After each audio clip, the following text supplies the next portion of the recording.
नमस्कार दोस्तों, इतिहास गवाह है में आपका स्वागत है।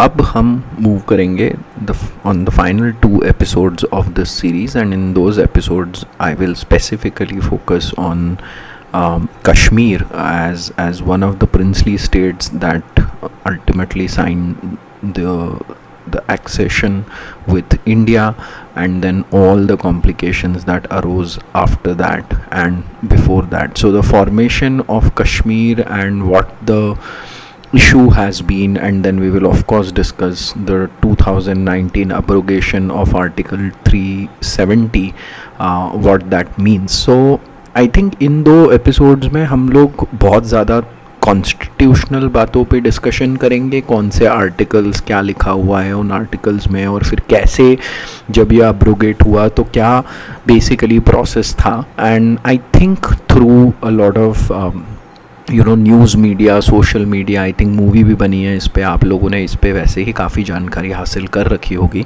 कि कैसे कैसे ultimately article 370 was abrogated and what was the whole idea behind it, what was the need for it. ये सब हम इन 2 episodes में अब डिस्कस करेंगे, and I think that will mean that we will finish this series on India, Pakistan and Kashmir.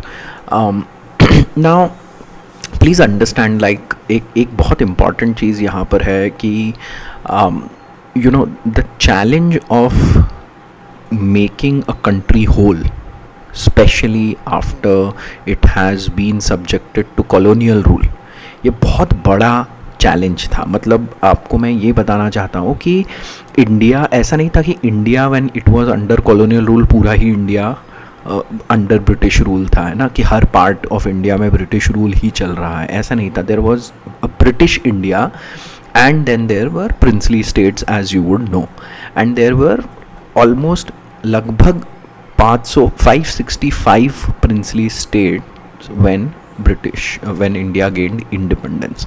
तो ये जो एक बहुत बड़ा चैलेंज था कि इन सारे प्रिंसली स्टेट्स को एक कैसे किया जाए in our union in India, ये बहुत बहुत बड़ा चैलेंज था, राइट। तो of course like a majority of princely states, तो basically the whole idea was carrot and stick policy. तो a huge majority of princely state तो sign the instrument of accession, जिसे विलय पत्र कहा जाता है।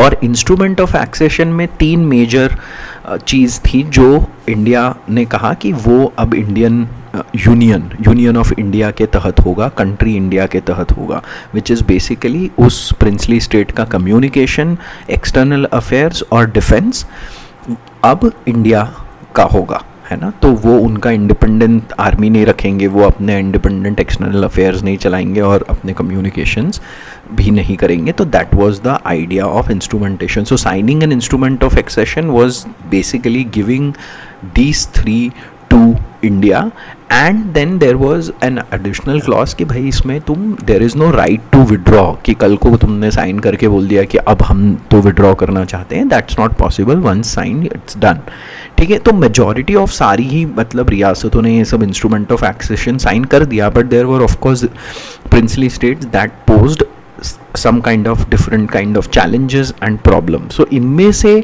जो प्रिंसली स्टेट थे, जो प्रोमिनेंट थे, which kind of posed a challenge, that it was Junagadh, Jammu and Kashmir, Hyderabad, Travancore और भोपाल, है ना। और इसमें भी जो एक बहुत सिग्निफिकेंट वाला था, जो इस कॉन्वर्सेशन के हिसाब से भी इम्पॉर्टेंट है, वो था जूनागढ़। तो थोड़ा जूनागढ़ को अच्छे से समझ लेते हैं, फिर हम थोड़ा सा भोपाल के बारे में भी सुन लेंगे और हैदराबाद के बारे में भी सुन लेंगे, और फिर हम कश्मीर की तरफ मूव करेंगे। तो जूनागढ़ में the nawab Mohammad Mahabat Khan ji, he was a Muslim by religion, and Junagadh had over 80% population as Hindu, ठीक है। अब हुआ क्या कि 15 अगस्त को जूनागढ़ ने they announce accession to Pakistan. They did not even say कि हम इंडिपेंडेंट वगैरह रहेंगे, दे सेड कि हम तो पाकिस्तान के साथ एक्सेस। अब पहली बात तो एक बहुत बड़ा जोग्राफिकल बैरियर है कि जूनागढ़ ऐसा भी नहीं है कि कंटिग्यूअस है विथ पाकिस्तान का बाउंड्री, है ना। जूनागढ़ है जूनागढ़ और पाकिस्तान के बीच में लैंड एंड सी का डिस्टेंस है, तो ऐसा इस तो यही सबसे बड़ा प्रॉब्लम था। तो जब उन्होंने अनाउंस किया तो India built military and economic pressure on Junagadh, end of course because the 80% more than 80% population was Hindu, there was civil unrest because majority of people, basically people wanted to become a part of India. तो जो नवाब थे मोहम्मद महाबत खान जी, he fled to Pakistan in 1947 leaving his prime minister PM Shahnawaz Bhutto. तो शाहनवाज भुट्टो कौन है? वो जुल्फ़िकार अली भुट्टो के पिताजी, और जुल्फ़िकार अली भुट्टो जो हैं वो बेनज़ीर भुट्टो के पिताजी। तो बेसिकली बेनज़ीर भुट्टो के नाना जी शाहनवाज भुट्टो वहाँ रह गए, तो उन्होंने रिक्वेस्ट किया इंडिया को टू रिस्टोर ऑर्डर। इंडिया ने वहाँ पे प्लेबिसाइट कंडक्ट किया, 99% of the population voted to become a part of India, and then Junagadh became a part of India. अब देखिए इसमें सिचुएशन ये है कि ये प्लेबिसाइट हुआ यहाँ पर, तो ये argument Pakistan has used in the debates in the discussion in UN Security Council on Kashmir issue, saying that if the will of people mattered in Junagadh, it should matter in Kashmir। उनका कहना है कि आप भी plebiscite. तो इस पे हम आएंगे कि ये कॉम्प्लेक्स क्यों हो गया था उस टाइम, बट इसलिए Junagadh becomes like a reference. In fact Pakistan continues to show Junagadh as a part of its territory, मतलब वहाँ के जो टेक्स्ट बुक हैं वहाँ जूनागढ़ को डिस्प्यूटेड टेरिटरी बताया जाता है। तो ये again like basically disputed because of like injustice and selective principles that India adheres by, that's the narrative in their text books. तो ये मैं आपको बस एक रेफरेंस देना चाहता था कि किस तरीके से जूनागढ़ का एक्सेशन हुआ। फिर हम आते हैं हैदराबाद पे। Hyderabad basically did not want to go with Pakistan and India both, it wanted to remain independent, and Sardar Vallabh Bhai was कि भाई ऐसे तुम इंडिपेंडेंट नहीं रह सकते।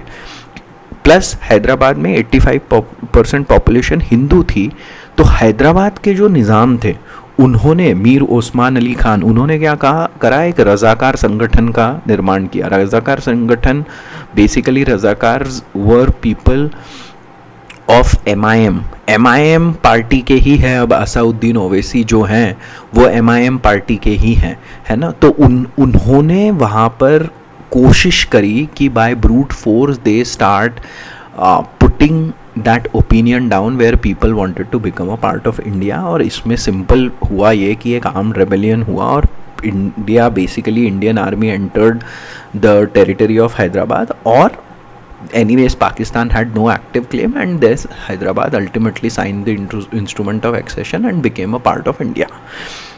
तो that was Hyderabad. Then Bhopal में क्या हुआ कि Bhopal signed instrument of accession on 30th April 1949, and इस केस में इंडिया ने आर्मी का यूज़ नहीं किया, but relied on internal pressure and negotiation which ultimately led to Bhopal signing the instrument of accession. अब देखिए मैं ये एग्जांपल्स आपको इसलिए दे रहा हूँ इज़ टू बेसिकली हाईलाइट कि how difficult it is to integrate territories into a newly formed nation. ये कोई आसान काम नहीं है। तो इसमें मतलब अब जैसे आप अगर एग्जांपल लेंगे लक्षद्वीप का, लक्षद्वीप में तो लिटरली इंडिया ने जाकर अपना झंडा गाड़ दिया था कि भाई ये हमारा हो गया, and I mean Pakistan could have done the same thing, but it happened that we just reached there first and we claimed it as our territory, तो वो हमारा हो गया, ठीक है।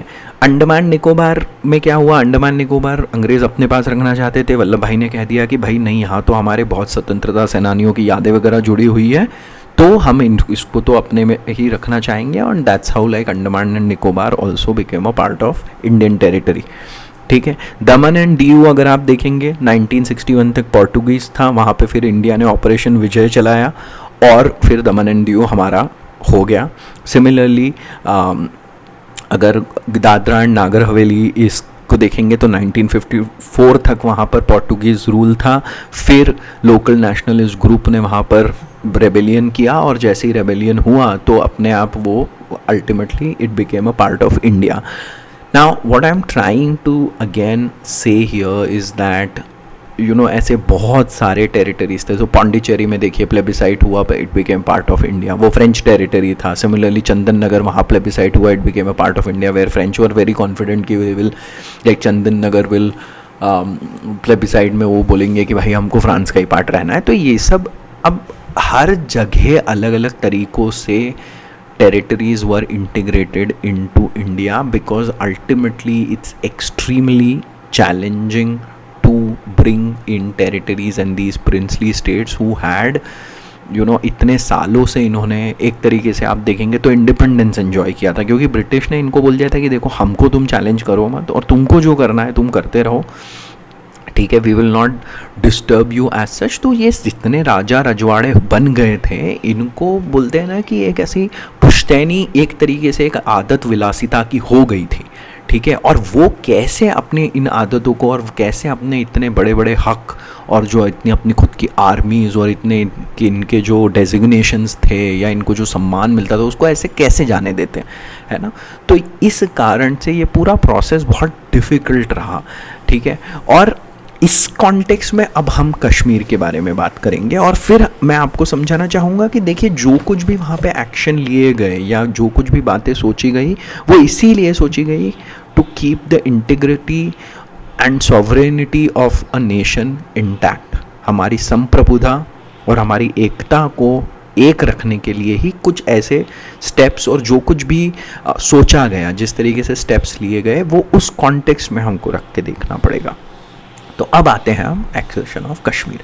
अब कश्मीर में सिचुएशन ये थी, आपने पहले भी शायद सुन रखा होगा, महाराजा थे हिंदू राजा हरि सिंह और 77% पॉपुलेशन वाज मुस्लिम, ठीक है। तो भाई लॉर्ड माउंटबेटन ने and he announce, Raja Hari Singh announce कि उनको इंडिपेंडेंट रहना है। अब देखिए लॉर्ड माउंटबेटन ने कहा कि देखो ऐसा है भाई कि तुम अगर पाकिस्तान के साथ चले जाओगे तो इंडिया इतनी दिक्कत नहीं खड़ी करेगा, इंडिया इज़ ओके, तुम बता दो उसको, ठीक है। बट तुम अगर इंडिया के साथ रहे तो पाकिस्तान तो तुम बहुत दिक्कत करेगा, plus your population is so, and independent रहे तो फिर काफ़ी सैंडविच बने रहोगे और मुश्किल तो होगी because you have borders with both the countries. तो ये एक जो कॉन्वर्सेशन था इसको Lord Mountbatten had with Raja Hari Singh. Still Raja Hari Singh said कि भाई हम इंडिपेंडेंट रहेंगे। दूसरा क्या हुआ, वहाँ पर शेख अब्दुल्ला जिन्होंने वहाँ पर कश्मीर छोड़ो आंदोलन चालू कर दिया था, and Sheikh Abdullah was a very secular socialist approach वाले पर्सन, तो इसलिए नेहरू जी से उनकी क्लोजनेस थी। एंड वो Sheikh Abdullah was staunchly against what Muslim League was doing. He saw Muslim League as an adversary, so he definitely wanted Kashmir to stay with India, ठीक है। तो ये बात बहुत ध्यान रखनी है। देखिए मैं आपको इसलिए ये सब बता रहा हूँ क्योंकि क्या होता है ना, आप जब ऐसा पॉपुलर मीडिया में देखेंगे तो बड़े इमोशनल नैरेटिव्स बिल्ड किए जाते हैं। इमोशनल नैरेटिव मतलब कि अरे ये तो उसका दुश्मन था, ये ऐसे थे, नेहरू तो ऐसे थे। I mean I really don't want to get into those kind of conversations. Those kind of conversations are most of the time driven by big emotions and are for most part kind of meaningless, ठीक है। तो मैं आपको बस ये बताना चाहता हूँ कि शेख अब्दुल्ला ने वहाँ पर कश्मीर छोड़ो आंदोलन, और शेख अब्दुल्ला महाराजा हरि सिंह को फूटी आंख नहीं सुहाते थे। I mean think about it ना, जो उनकी डायरेक्टली उनके राज्य को चैलेंज कर रहा है वो क्यों उनको लाइक करेंगे, ठीक है। बट अब महाराजा हरि सिंह अड़े रहे तो 22 अक्टूबर 1947, अच्छा उधर पाकिस्तान ने डिसाइड कर लिया था कि चलो भाई अब तो हम सीधे इन पे आर्मी भेजते हैं और इनको अपने आप में मिला लेंगे, ठीक है। तो 22 अक्टूबर 1947 को आज़ाद कश्मीर फ़ौज बनाई जिसमें ट्राइबल मिलिशिया था, ठीक है। 10,000 ट्राइबल सैनिक पाकिस्तानी आर्मी के साथ मिल के बढ़ आ गए, मतलब श्रीनगर की तरफ, ठीक है। इधर हरि सिंह के सैनिक जो मेजॉरिटी मुस्लिम थे उन्होंने विद्रोह कर दिया, ठीक है। और लॉर्ड माउंटबेटन ने कहा कि भाई देखो ऐसा है, Kashmir is still not a part of India because instrument of accession has not been sign. तो आप जाके वहाँ पर हेल्प करोगे तो आप कहलाएगा कि आपने थर्ड पार्टी वॉर में किया है और अभी अभी इंडिपेंडेंस हुई है, तो ये सब करना तो अच्छी बात भी नहीं है ना। By 26 October Srinagar was surrounded and now Maharaja Hari Singh realize, उनको फिर उन पे जब प्रेशर बिल्ड हुआ तो उन्होंने फटाफट इंस्ट्रूमेंट ऑफ एक्सेशन साइन किया। 27 अक्टूबर को Indian army was flown there, फिर वहाँ पे उन्होंने and here Sheikh Abdullah helped Indian army to empty Srinagar of all the Pakistani army and ensure that people of Srinagar are cooperating with Indian Army in this effort. ये बहुत important था. And instrument of accession sign करने के बाद अब राजा हरि सिंह तो थोड़े पीछे हट गए. एक तरीके से देखेंगे तो वहाँ की लीडरशिप शेख अब्दुल्ला ने अज्यूम कर ली थी. ठीक है.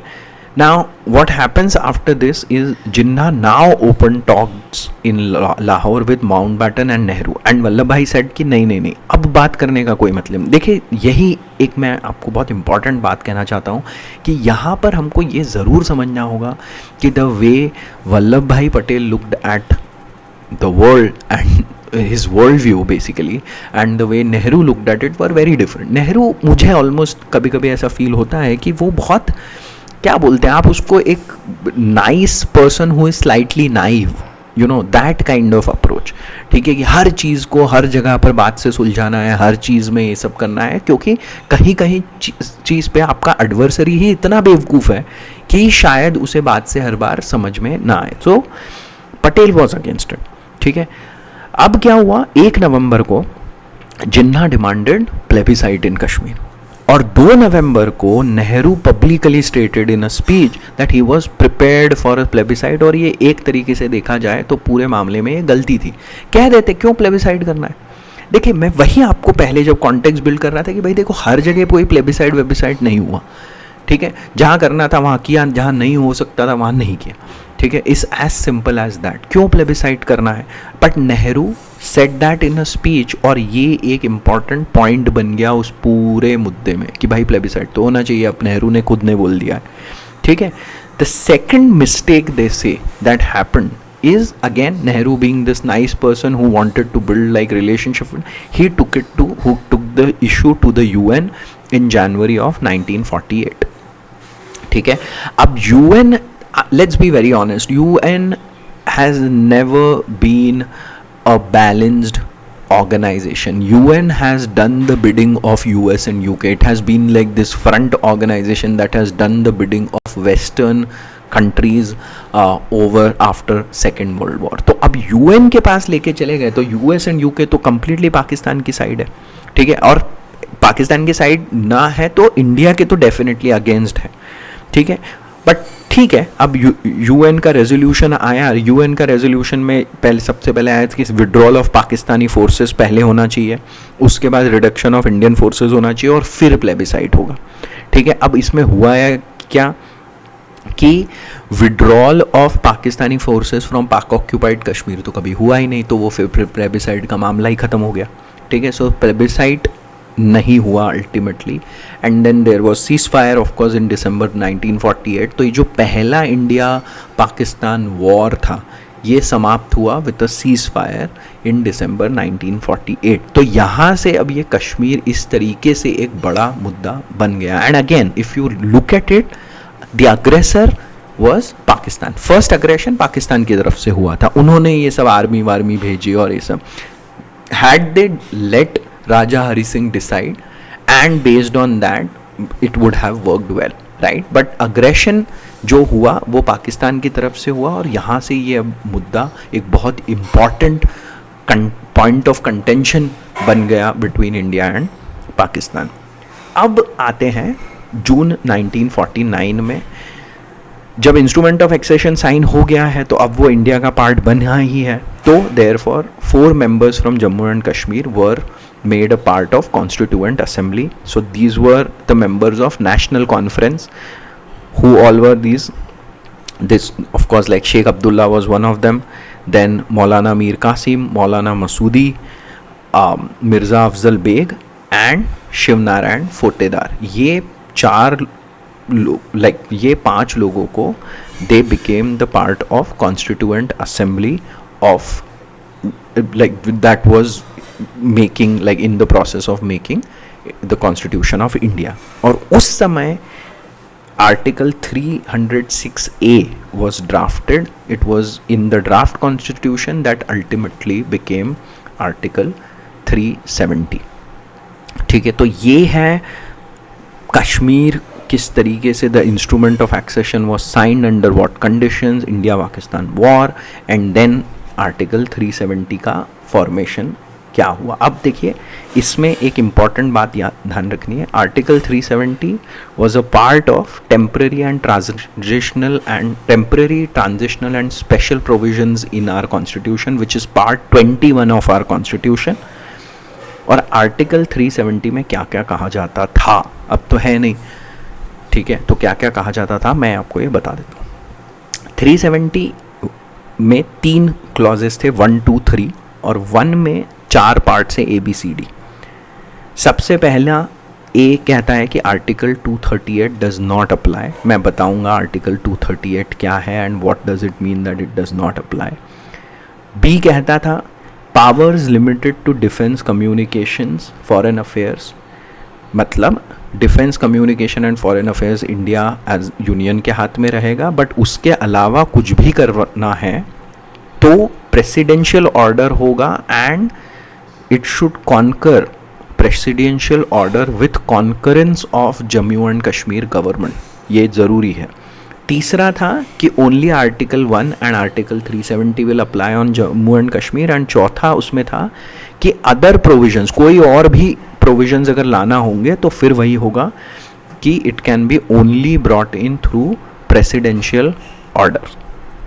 फिर 372 ये कहता था कि जो क्लॉज 1 में कॉन्करेंस ऑफ स्टेट गवर्नमेंट कहा गया है, वो जैसे अभी 370 तो कॉन्करेंस ऑफ स्टेट गवर्नमेंट से बना है, पर जम्मू कश्मीर की जो एक कॉन्स्टिट्यूएंट असेंबली बनेगी वो इसको रैटिफाई करेगी। 1957 में ultimately constituent assembly completed it's work in, like constituent assembly of Jammu Kashmir completed it's work and it did not recommend any dissolution of 370, तो वो वहीं का वहीं इंटैक्ट हो गया, ठीक है।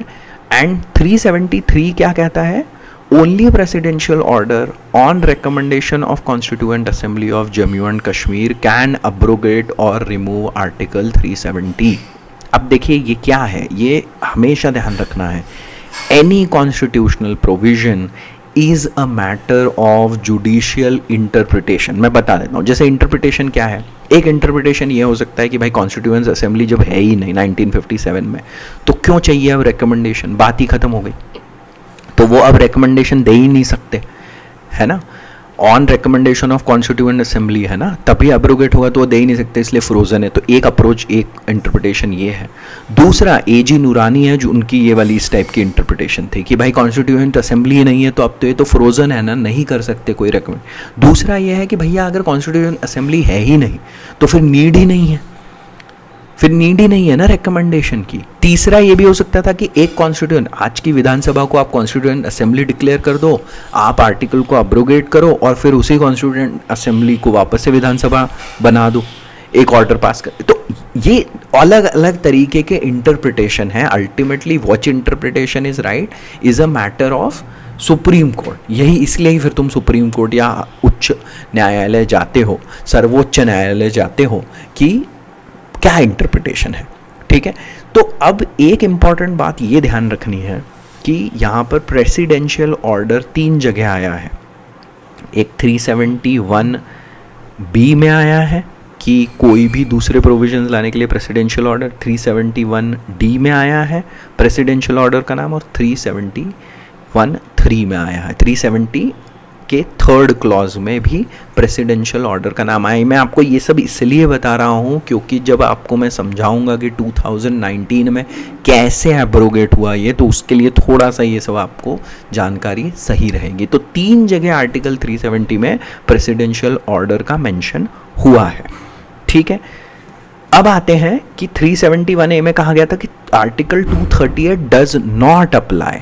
तो मैं बता देता हूं कि ये आर्टिकल 238 है क्या, क्या था, ठीक है, क्या था, क्योंकि हुआ basically part 6 deals with states, part 6, part 7, part 8, part 9 of constitution dealt with states. So एक पार्ट 6 में वो सारे स्टेट्स थे जो government of India act of 1935 में आए थे। तो united province, basically Uttar Pradesh was one such state, ठीक है। तो उन पे 152 टू 237 आर्टिकल अब नंबर अप्लाई होते हैं। फिर पार्ट 7 में ये जो नखरे वाले जो रियासतें थी, हैदराबाद, जम्मू एंड कश्मीर, इन पे पार्ट बी पार्ट 7 का जो आर्टिकल 238 था वो इनके लिए बनाया गया था। और इसमें क्या था ना कि बहुत सारे ऐसे प्रावधान कि इनको हमको सेनाएं रखने का परमिशन दे दो, हमको इस नाम से बुलाओ, हमारा एक झंडा होगा, ये सब बातें रही थी। और उस टाइम सरदार वल्लभ भाई ने कहा कि चलो ठीक है, मान लेते हैं, बाद में देखेंगे, है ना। मतलब देखिए, फिर से मैं वही कह रहा हूँ, ये डिफ़िकल्टी है बहुत, ठीक है। तो आपको अलग अलग अप्रोच लानी है to ultimately create one union. तो इसलिए वल्लभ भाई ने उस टाइम कहा कि चलो तुम्हारी बात मान के ख़त्म करते हैं। फिर पार्ट 8 था for Manipur, Tripura, Delhi, and then part 9 था फॉर अंडमान एंड निकोबार, जो आर्टिकल 243 था। नेहरू ने क्या किया, आप देखिए, यही बाद में वो बोलते हैं ना कि अरे नेहरू तो ऐसे थे वैसे। देखिए नेहरू ने क्या किया, Nehru did a 7th amendment in 1956। उन्होंने 238 डिलीट ही कर दिया, ठीक है। और बेसिकली 238 सिर्फ पार्ट 7 में 238 था, तो वो पार्ट 7 हमारे कॉन्स्टिट्यूशन में पार्ट 6 के बाद सीधे पार्ट 8 आता है, क्योंकि पार्ट 7 तो हटा ही दिया। और पार्ट 9 को हटा के सिर्फ 2 पार्ट्स कर दिया, part 6 and part 8। Part 6 will deal with states and part 8 with union territories, ठीक है। तो ये बात बहुत, और फिर पार्ट 9 बाद में वापस लाया गया था in the 73rd amendment which introduce Panchayati Raj. तो पार्ट 9 को वापस लाया गया, बट मेरा कहने का मतलब है 7th अमेंडमेंट में deleted 238 and part 7 at that time itself, कि वो जो क्लॉज है कि आर्टिकल 238 विल नॉट अप्लाई, वो ख़त्म ही हो गया था, उसी समय ख़त्म हो गया था, ठीक है।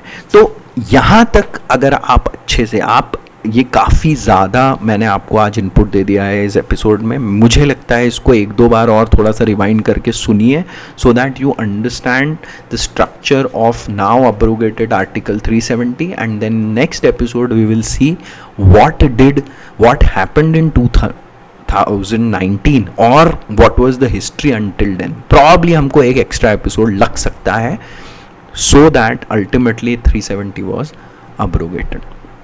सुनने के लिए आपका बहुत बहुत धन्यवाद। Until next time, जय हिंद।